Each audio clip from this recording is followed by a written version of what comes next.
দীর্ঘ 18 বছর পর ইউরোপিয়ান ইউনিয়নের নির্বাচন পর্যবেক্ষক দল ঢাকায়।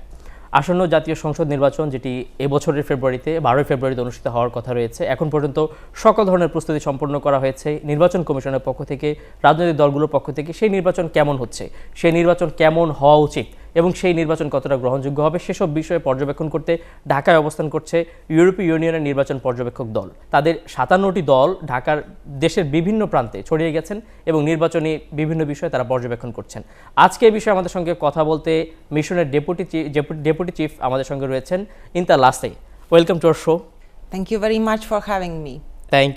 Thank you for coming here. I would like to know more about the European Union election observation missions activities for upcoming parliamentary election. How long will the observation last? What key issues will be highlighted in the report? And when will the report be published? So let me start with the easiest answer, which is when the report will be published. 2 days after the elections, our chief observer will hold a press conference here in Dhaka, and all journalists are invited, and then the preliminary findings and conclusions will be published, and afterwards they will be also available on our website, and it means it stays in a public domain. But how do we arrive to this report, right? We are here already since the late December. There are 10 of us arriving as the so-called core team, analysts who stay throughout the process in the capital. Just a week ago, we received 56 long-term observers from Europe, not only from the European Union member states, but also from Canada, Norway, and Switzerland. So all those observers received briefing here in Dhaka, and then we deployed our observers to all 64 administrative districts of Bangladesh. And what are they doing there? They are following how the election process is being prepared. They are meeting with election administration. Now today the campaign starts, which means our observers will be present at the campaign events and observe how the campaign is unfolding in districts, what are the messages, what is the level of participation. Then our observers are also meeting with citizen observer groups, because for the first time in Bangladesh there are so many citizen observer groups, 81 in total. They are all active also across Bangladesh, and our long-term observers are meeting with them. And last but not least, of course, we are looking at participation of civil society and voters, young people who played such an important role in 2024. Now they are again In July uprising? Yes, exactly, in July uprising. And therefore, we are now checking and seeing and meeting with them what are their expectations for these elections, for this electoral process. So you are focusing on young voters, right?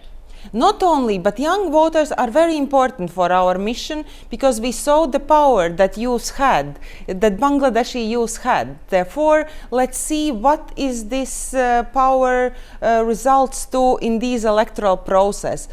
Very important also for us is to look at the legal framework that governs these elections, to extend to which this legal framework is aligned with international standards that Bangladesh has adopted.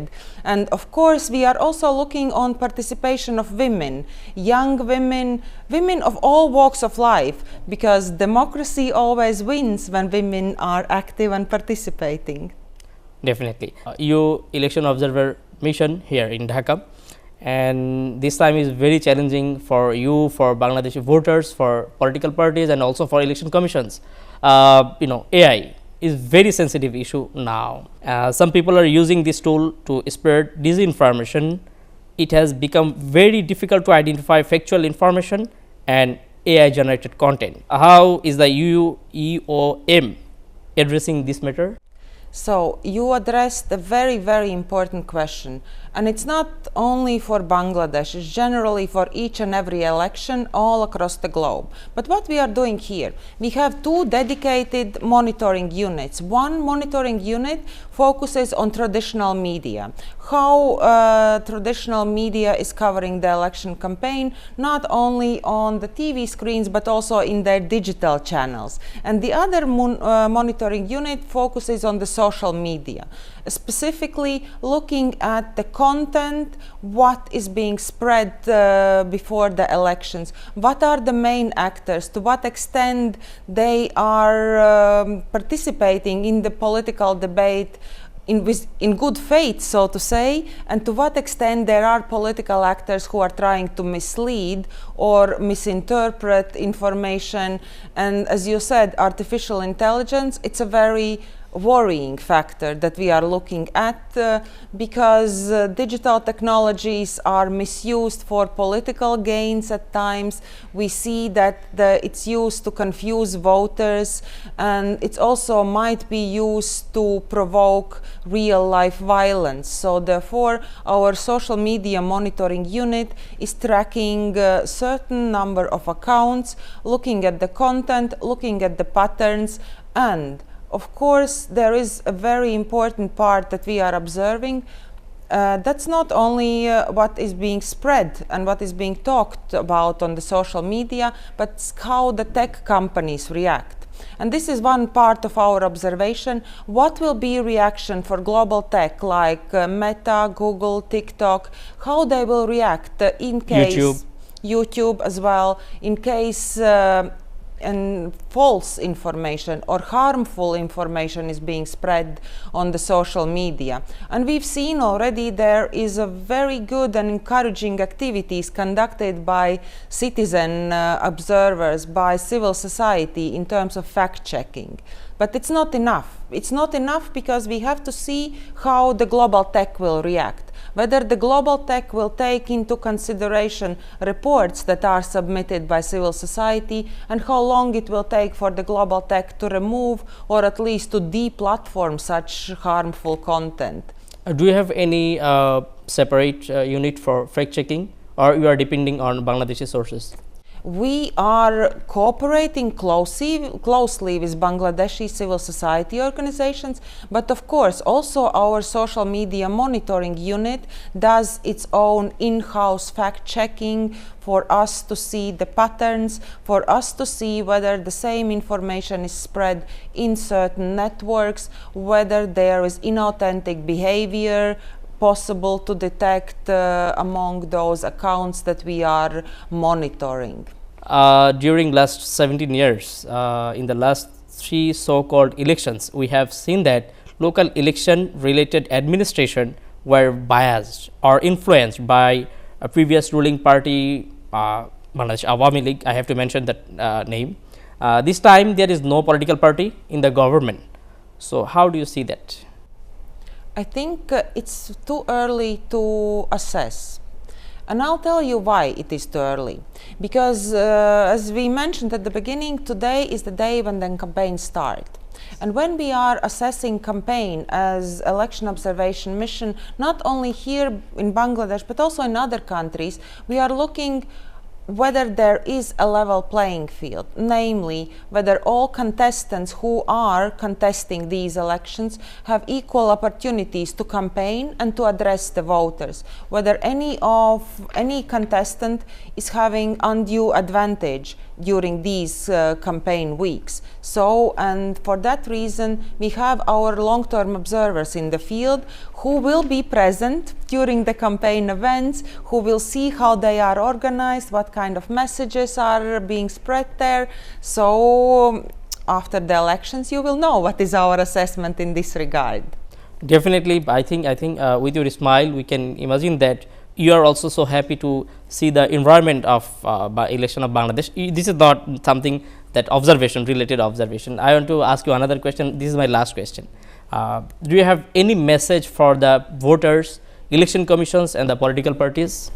First of all, I would like to say at the end that we as the European Union, we are honored to be invited to observe this very historic process, to observe these historic elections. And for democracy to thrive, it's very important that people and voters participate and they choose their future freely without any intimidation, fear or inducement. And my message, as you asked, like what would be my message, I would say participate and use your democratic rights to choose your leaders for the next years. You advise for a political party? I think the most important message for each and every electoral contestant is to participate and participate in line with the rules that are established, and then after the elections you will see what will be our assessment in this regard. Thank you, Intelase, for coming here and give us time. Thank you very much for having me, and best of luck with the election coverage. Definitely. দর্শক 2008 সালে সর্বশেষ ইউরোপীয় ইউনিয়নের পর্যবেক্ষক দল ঢাকায় এসেছিলেন এবং নির্বাচন পর্যবেক্ষণ করেছিলেন। এরপর দীর্ঘ 18 বছর পার হলো। 18 বছর পর সেই ইউরোপীয় ইউনিয়নের নির্বাচন পর্যবেক্ষক দল আবারও ঢাকায় এসেছেন এবং এবার তারা বাংলাদেশের নির্বাচনটাকে প্রকৃতপক্ষে নির্বাচন মনে করছেন এবং তারা দেখতে চাচ্ছেন নির্বাচন কতটা স্বচ্ছ হয়, নির্বাচনের প্রতিটা প্রার্থী শতভাগ তাদের স্বাধীনভাবে তারা অংশগ্রহণ করতে পারে কিনা, ভোটাররা তাদের পছন্দের প্রার্থীকে বেছে নিতে পারে কিনা, এইসব বিষয়ে তারা দেখবেন এবং দেখে আমাদেরকে যারা জানালেন দুদিনের মধ্যেই নির্বাচন হয়ে যাওয়ার দুদিনের মধ্যেই তারা আমাদেরকে একটি রিপোর্ট প্রকাশ করবেন এবং 2 মাস পরে তারা একটি পূর্ণাঙ্গ রিপোর্ট প্রকাশ করবেন। আজকে আমাদের সঙ্গে যোগ দিয়েছিলেন ঢাকায় যে মিশনের উপপ্রধান ইন্তালাসে, তাকে আমরা পেয়ে সত্যি আনন্দিত এবং তিনি আমাদেরকে দীর্ঘ সময় দিয়েছেন এবং বেশ কয়েকটি প্রশ্ন উত্তর দিয়েছেন। আশা করি আমাদের এই প্রশ্নের উত্তরগুলো আপনাদেরকে আপনাদের নির্বাচনী কাজে, আপনাদের প্রার্থী চয়েসে, আপনাদের নির্বাচনী প্রস্তুতির ক্ষেত্রে অনেক সহায়তা করবে। একাত্তর টিভির সঙ্গে থাকার জন্য সকলকে ধন্যবাদ জানাচ্ছি।